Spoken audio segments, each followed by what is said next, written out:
You are most welcome. कैसे हो आप सभी? उम्मीद करता हूँ बहुत अच्छे होंगे, हैप्पी होंगे, मस्त होंगे, शानदार होंगे। तो चलिए दोस्तों, हर रोज की तरह मैं अजय कुमार आज आपकी सेवा में प्रेजेंट हुआ हूँ।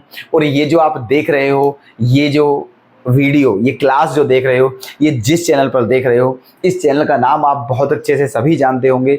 इस चैनल का नाम है मैथ्स एलिवेशन। तो इस चैनल पर आपको बहुत कुछ प्रोवाइड करा दिया जा चुका है और कराएंगे आगे भी, ठीक है।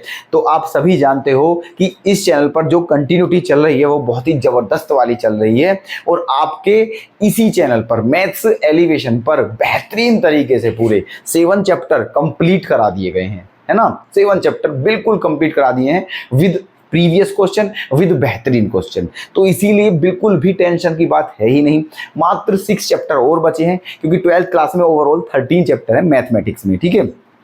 तो 6 चैप्टर और करने हैं हमें, ठीक है। और अभी हमारे पास काफ़ी समय है, ठीक है। बड़े इजीली हो जाएंगे। हमारा आपसे कमिटमेंट है, प्रोमिस है कि एग्जाम से पहले सारे के सारे चैप्टर्स के जितने भी बेहतरीन क्वेश्चन हैं विद PYQ आपको प्रोवाइड करा दिए जाएंगे इसी चैनल पर। बस आप सभी से एक रिक्वेस्ट है कि बहुत ही लगन से, बहुत ही बेहतरीन तरीके से, ठीक है, आप अपनी स्टडी को करते रहें, लापरवाही ना करें, ठीक है। और क्लास कंटिन्यू लेते रहें, ठीक है। और क्वेश्चन नोट जरूर करते चलें, बस ध्यान रखना, क्वेश्चन जरूर नोट करते चलें, है ना। ये नहीं कि बस वीडियो देखिए और बात खत्म, ठीक है, नहीं, वीडियो देख करके फिर क्वेश्चन भी नोट करना है। बस एक अलग नोटबुक बना लीजिए और वो नोटबुक आपकी एग्जाम टाइम में आपको वरदान सिद्ध होगी। आप ये देख लेना हमारी बात, ठीक है, खुद रियलाइज करोगे आप इस बात को, ठीक है।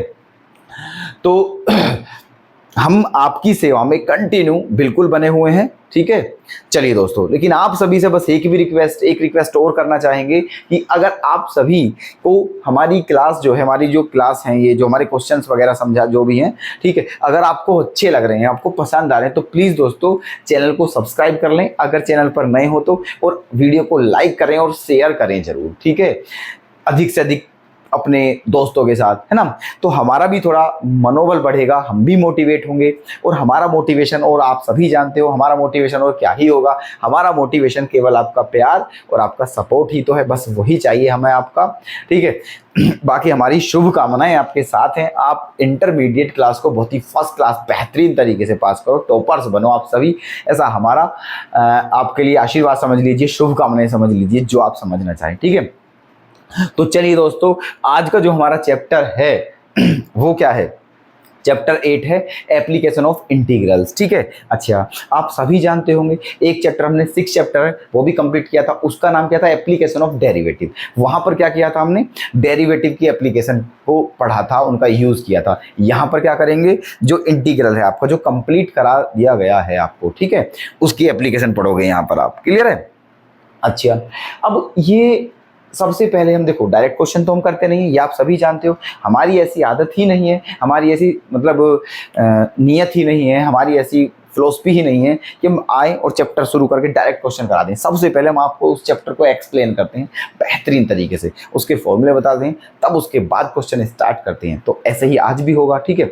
समझते हैं सबसे पहले इस चैप्टर का मोरल क्या है, इस चैप्टर का मीनिंग क्या है, इस चैप्टर में क्या पढ़ने वाले हैं, क्या नहीं पढ़ने वाले हैं, ठीक है, जान लेते हैं सभी। देखो तो जैसा कि आप जानते हो चैप्टर का नाम है एप्लीकेशन ऑफ इंटीग्रल। तो ये तो तय है कि इस चैप्टर में इंटीग्रल का यूज होगा ही होगा, ये तय है। चैप्टर का नाम, जो चैप्टर का नाम है, देखो चैप्टर का नाम ही खुद बोल रहा है, चीख चीख कर चैप्टर का नाम बोल रहा है कि मेरे अंदर आप इंटीग्रल का यूज कीजिए। तो जब चैप्टर खुद चीख कर बोल रहा है तो हमें तो उसकी चीख, उसकी आवाज सुननी होगी और इंटीग्रल का यूज करना होगा, ठीक है। तो समझते हैं। देखो, अब हम आपको एक बात बता दें, दो चीज़ें होती हैं, एक तो डायरेक्ट किसी चीज़ को करा जाए, एक किसी चीज़ का यूज़ किया जाए। जैसे कि अब समझना आप, ठीक है, एक क्या होता है, देखो हम डायरेक्ट, जैसे कि आप समझना, जैसे कि हम डायरेक्ट चीनी खाते हैं, ठीक है, हम डायरेक्ट चीनी को खा रहे हैं, ठीक है। तो क्या खा रहे हैं? हम चीनी को खा रहे हैं। एक हमने क्या खाया? एक हमने पी चाय। क्या पी हमने? चाय पी, दूध पिया, कॉफ़ी पी, ठीक है। तो उसमें हमने क्या पी? चाय, लेकिन यूज़ किसका है उसमें? चीनी का, ठीक है। किसका यूज है उसमें? चीनी का, है ना। तो जो चाय है उसमें किसका यूज किया हमने? चीनी का। का। तो चीनी नहीं खा रहे हैं हम ऐसा नहीं बोल सकते कि हमने चीनी खाई है, ठीक है। हाँ, हमने कुछ और खाया है लेकिन उसमें यूज चीनी का है, वही प्रोसेस यहाँ पर है, ठीक है। हम इंटीग्रल पढ़ चुके हैं, अब इंटीग्रल नहीं पढ़ रहे हैं, लेकिन जो पढ़ेंगे उसमें इंटीग्रल का यूज होगा। ये आपका एप्लीकेशन ऑफ इंटीग्रल है, समझे आप। इसका दूसरा नाम आप क्या बोल सकते हो, एप्लीकेशन ऑफ इंटीग्रल का दूसरा नाम आप ये भी कह सकते हो एरिया अंडर द कर्व्स, ठीक है। क्या है, एरिया अंडर द कर्व्स, मतलब ये है इस चैप्टर में आप क्या निकालोगे, एरिया निकालने होते हैं किसके, कर्व्स के। और कर्व्स आप सभी जानते हो कई टाइप्स की होती है कर्व्स, जैसे कि आपका पैराबोला होता है, हाइपरबोला होता है, एलिप्स होता है, ठीक है, और आपका सर्कल वगैरह होता है। ये सारे कई सारे क्या है आपके कर्व्स हैं, ठीक है। तो इन सब का जो बाउंडेड रीजन होता है, इनसे जो बाउंडेड रीजन होता है उनका हम एरिया फाइंड आउट करेंगे इस चैप्टर के अंदर। और यूज किसका होगा, इंटीग्रल का। बात समझ में आ रही है हमारी, ठीक है। समझते रहिएगा बहुत ही इंटरेस्ट के साथ, सच्ची में हम आपको बहुत ही इंटरेस्ट के साथ पढ़ाते हैं, बताते हैं, समझाते हैं, ठीक है। तो ये आपको पता चल गया है कि इस चैप्टर का मोरल क्या है, ये आपको पता चल चुका है कि इस चैप्टर में करना क्या है, क्या निकालना है इस चैप्टर में, एरिया निकालना है कर्व्स का, बाउंडेड कर्व्स का, ठीक है। और यूज किसका होगा, इंटीग्रल का, है ना। अच्छा, अब आपको एक बात और बता दें कि जो कर्व्स होते हैं वो आपके दो टाइप के होते हैं। कितने टाइप के होते हैं, दो टाइप के curves. Number 1 closed curves, number 2 open curves, ठीक है। अब आप सोचोगे क्लोज्ड कर्व क्या होती है, क्लोज्ड कर्व नाम से पता चल रहा है, क्लोज्ड जो बिल्कुल क्लोज हो, ठीक है, जो बिल्कुल क्लोज हो, ठीक है, वो क्लोज्ड कर्व है। ओपन जो बिल्कुल क्लोज ना हो, थोड़ा खुला हुआ हो। तो क्लोज्ड कर्व दो टाइप के होते हैं आपके, कौन कौन से, नंबर 1 सर्कल, नंबर 2 एलिप्स। ये दो ही आपके क्लोज्ड कर्व हैं, ठीक है। बाकी जो है जैसे आपका हाइपरबोला है, आपका वो है पैराबोला है, ये आपके ओपन कर्व्स हैं, ठीक है। यहां तक सभी कुछ क्लियर है, कोई दिक्कत तो नहीं है, ठीक है। चलिए, तो इस चैप्टर का सिस्टम आप समझ चुके हो। अब एक बात थोड़ी सी और समझ लीजिए, ठीक है, फिर इस चैप्टर की इंफॉर्मेशन हो जाएगी, फिर हम सीधे आपको क्वेश्चन कराएंगे, बेहतरीन बेहतरीन क्वेश्चन, बिल्कुल मस्त मस्त, जो एग्जाम में आने वाले हैं, एग्जाम में आएंगे, ठीक है। देखिए, आप दो टाइप से निकालोगे एरिया, आप दो टाइप से निकालोगे एरिया, ठीक है। कैसे, यहां पर देखिए, जैसे कि ये है, मान के चलिए आपको इसका एरिया बताना है, ठीक है। जैसे कि ये है, मान के चलिए आपको इसका एरिया बताना है।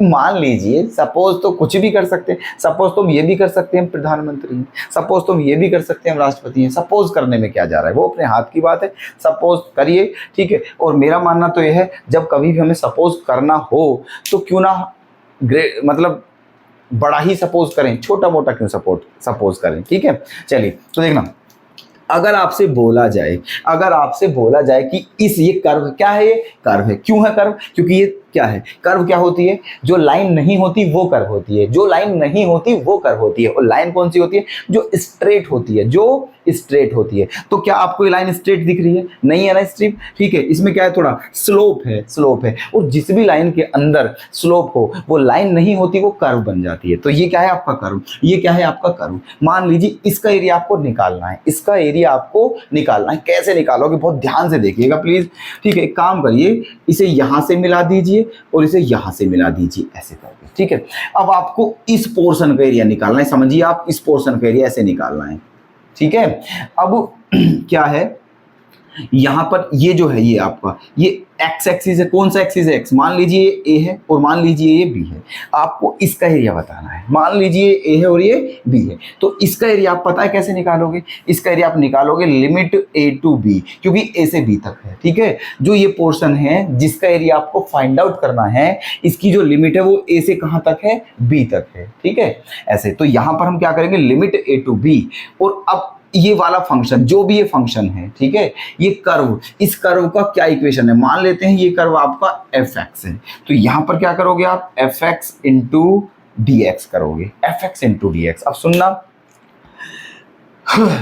ये लिमिट किसकी है मेरे भाई, ये लिमिट किसकी है, x की लिमिट है ये, इसलिए यहां पर F X into D X ही होगा। ये बात ध्यान रखना, ठीक है। जो जिसकी लिमिट होगी, अगर x की लिमिट है तो F X into D X होगा, F X into D X होगा, ठीक है। अब जैसे यहां पर आ जाइए, ये है, इसका एरिया निकालना है सपोज दैट, तो क्या करेंगे, यहां से ऐसे इन्हें यहां मिला दीजिए और इसे ऐसे मिला दीजिए। अब आपको इस पोर्शन का एरिया बताना है, इस पोर्शन का एरिया बताना है। मान लीजिए ये बी है। अब देखिए ये जो पॉइंट हैं ये किस पर हैं, वाई एक्सिस पर। ये जो पॉइंट थे किस पर थे, एक्स एक्सिस पर, ठीक है। इसीलिए इसका इंटीग्रेशन एक्स के रेस्पेक्ट में हुआ।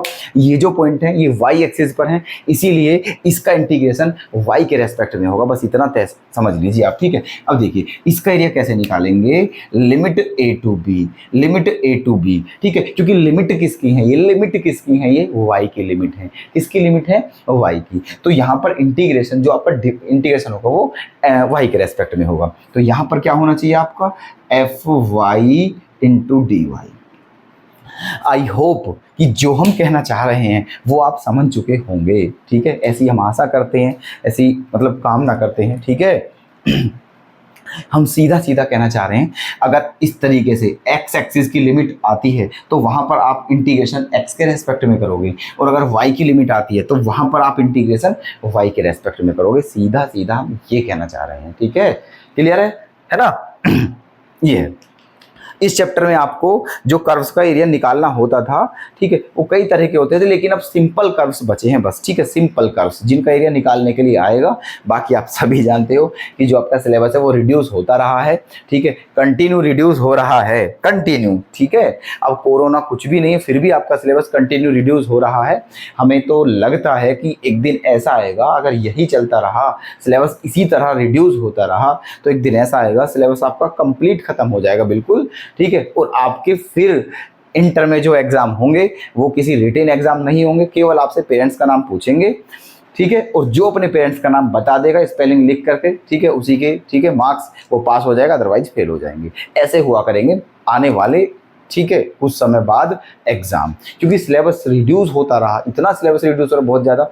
और मेरा मानना तो ये है कि सिलेबस रिड्यूस होने से हमारा ही नुकसान है, आप ही का नुकसान है। अब पूछोगे क्यों, क्योंकि इसलिए, क्योंकि जब आप समझिए, जब क्लास में ही आप पूरा नहीं पढ़ोगे तो आगे जब किसी एग्जाम की प्रिपरेशन करनी होगी तो वहाँ पर डिफ़िकल्टीज़ का आपको फेस करना होगा। क्यों, क्योंकि आपने यहीं कम पढ़ा है और वहाँ सब कुछ है, वहाँ से कुछ नहीं कटा है, कंपटीशन से कुछ भी नहीं कटा है। वहाँ पर ये लोग इंक्रीज़ कर रहे हैं और यहाँ से डिक्रीज़ कर रहे हैं। तो बताइए ये नुकसान किसका है, हमारा है, ठीक है। यहाँ नहीं पढ़ रहे हैं, वहाँ जाके वो सब कुछ है, तो दिक्कत आती है। तो मेरा मानना यह है इससे थोड़ा बचा जाए और आप बहुत अच्छे से पढ़ें, ठीक है, चीज़ों को। जो हम कहना चाह रहे हैं वो आपके क्लियर है, ठीक है। ये है ना। चैप्टर का नाम क्या है ये आपको बता दिया है, ठीक है। चैप्टर का क्या मीनिंग है ये भी आपको समझा दिया है, ठीक है। इसके अंदर क्या पढ़ने वाले हैं ये भी आपको समझा दिया है, ठीक है। और एरिया निकालते हैं, इसमें एरिया कैसे कैसे निकालती हैं ये भी आपको बता दिया है, ठीक है। एक्स के रेस्पेक्ट में अगर एक्स की लिमिट है तो एक्स के रेस्पेक्ट में इंटीग्रेशन करके एरिया निकाल देना है, और अगर वाई के रेस्पेक्ट में है तो वाई की लिमिट रख करके वाई मतलब अगर वाई की लिमिट है तो वाई के रेस्पेक्ट में इंटीग्रेशन करके एरिया निकाल देना है, ठीक है। ये काम आपको करना है। सिंपल सिंपल से क्वेश्चन है, बढ़िया क्वेश्चन है, बहुत ज़्यादा टफ बिल्कुल नहीं है, टेंशन न ले, बड़ा इंजॉय, ठीक है इस चैप्टर में आप विद एंजॉय, ठीक है। जो इसके जितने भी क्वेश्चन हैं हम करेंगे वो विद एंजॉय करेंगे, बिना किसी दिक्कत के, ठीक है। कोई बर्डन आपको फील नहीं होगा, ऐसा हमारा आपसे प्रॉमिस है। आपको पक्का इंटरेस्ट आएगा, देख लेना आप जब हमारी क्लासें आप करोगे, जब क्वेश्चन देखोगे आप, ठीक है। इस चैप्टर को फिनिश होने के बाद आप फील करोगे कि यार ये चैप्टर तो कुछ है ही नहीं, अब तो हमें इस चैप्टर में आप लगा लेना क्वेश्चन, ठीक है, बना लेना क्वेश्चन। सब क्वेश्चन बनेंगे आपसे, कोई भी क्वेश्चन ऐसा नहीं होगा जो आपसे नहीं बनेगा, ठीक है। चलिए, तो यही था हमारा इस चैप्टर के बारे में सारी इन्फॉर्मेशन बताने का मतलब, ठीक है, सब कुछ, ठीक है। अब हम जो करेंगे, अब चलेंगे इसके क्वेश्चन पर।